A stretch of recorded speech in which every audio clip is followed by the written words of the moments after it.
Karomahnya beliau paling sering terjadi apa? Bikin orang mati. Nggak ada orang yang memusuhi beliau kecuali mati. Oh, karomahnya beliau yang paling sering terjadi bikin orang mati katanya.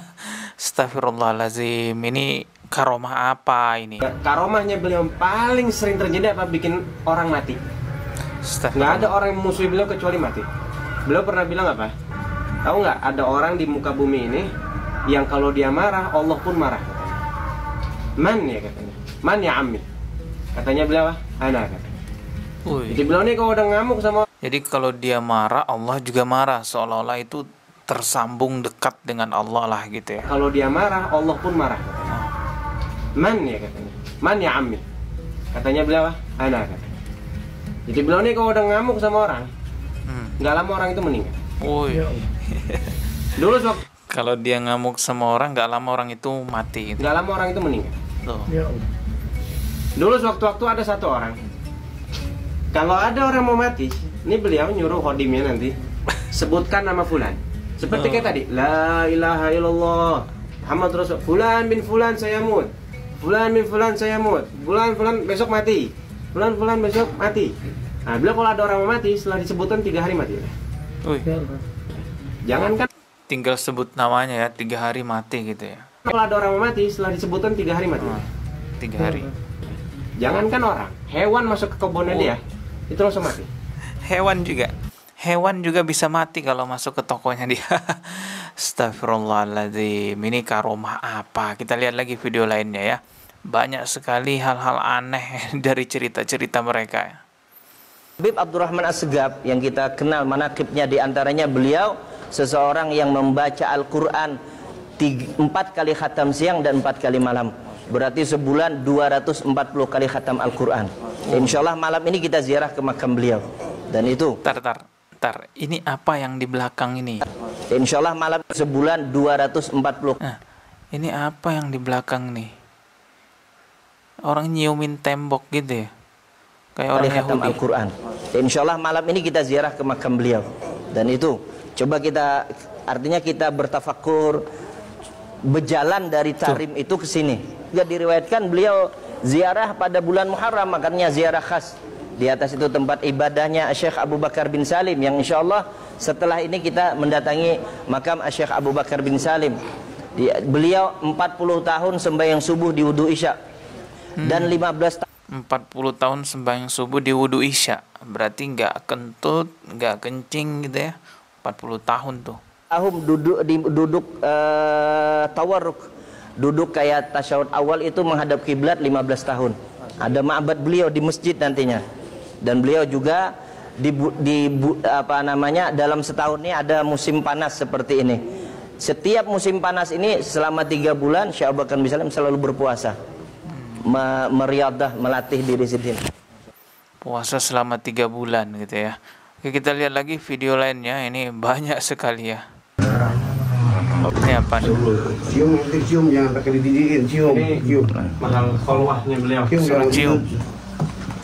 Ini mahal kholwahnya beliau. Oh, tempatnya orang Ba'alawi disuruh cium gitu ya. Katanya penuh berkah di sini.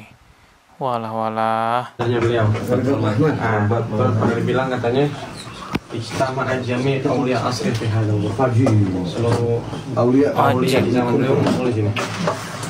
Oh, kibinnya pada ciumin tuh. Kasian ya, kibinnya kedokterin jadi begini. Mau ke hamam. Mau pulang nanti. Mau pulang nanti kamu. Karya. Bisa dijaga.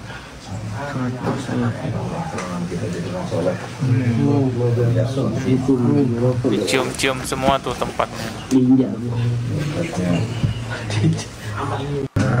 Astagfirullahaladzim. Lanjut ya video lainnya. Ajar kepadaku, kata Syekh Abu Bakar bin Salim, aku dan kepada anakku semua hajat yang dia inginkan akan terkabul. Oh, ziarahlah kepadaku, semua hajatnya akan diterkabulkan gitu ya. Duha 2000 rakaat, 10.000 rakaat dan lain-lain.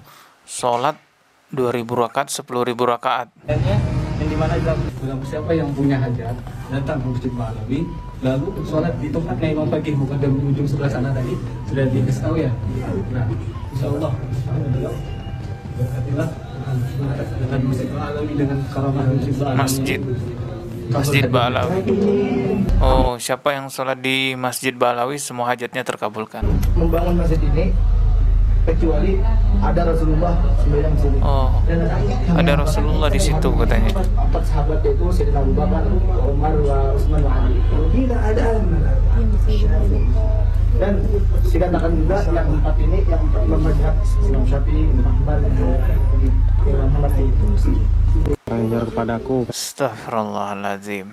Apa yang kita simak tadi di dalam video itu adalah aktivitas yang namanya umroh tarim, atau sering juga disebut umroh plus tarim. Jadi orang-orang yang umroh kepada mereka, yang mereka-mereka dari kalangan Ba'alawi, nanti orang Indonesia itu akan disinggahkan dulu ke Yaman, khususnya di kota Tarim yang katanya akan berziarah kubur di makam para wali. Ya jelas ini adalah bisnis mereka. Kalau kita lihat brosur-brosurnya atau pamfletnya itu, wow, benar-benar harganya ya besar banget lah. Rata-rata puluhan juta, bahkan ada yang sampai 55 juta.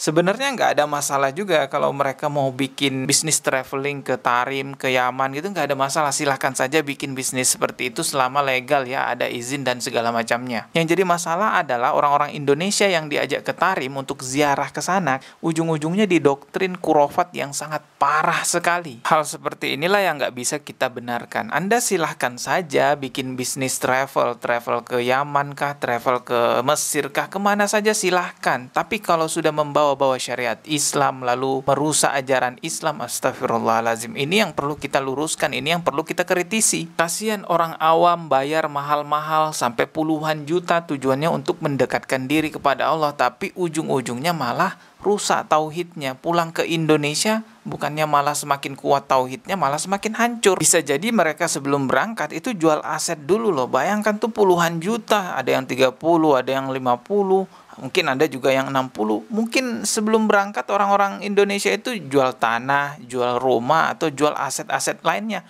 Tujuannya agar mendapatkan keberkahan dari Allah Subhanahu wa Ta'ala, agar bisa bertawasul katanya. Tapi karena keawamannya yang tidak paham tentang agama Islam, justru malah menjadi korban doktrin khurafat. Karomahnya beliau paling sering terjadi apa? Bikin orang mati.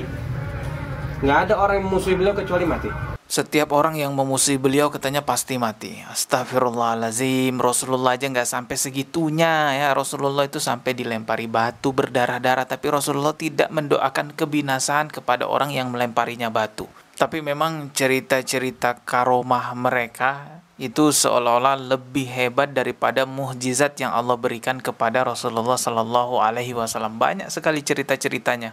Ada yang katanya bisa menurunkan hujan susu, menurunkan rantai emas, bisa mi'raj 70 kali dalam satu malam bertemu dengan Allah, bolak-balik itu. Astaghfirullahalazim. Semoga video ini bisa mengingatkan kita semua agar tidak terjerumus, agar tidak gampang percaya dengan karomah-karomah palsu seperti itu. Kita ketemu lagi di video berikutnya. Subscribe dan juga loncengnya ditekan sebagai notifikasi. Wassalamualaikum warahmatullahi wabarakatuh.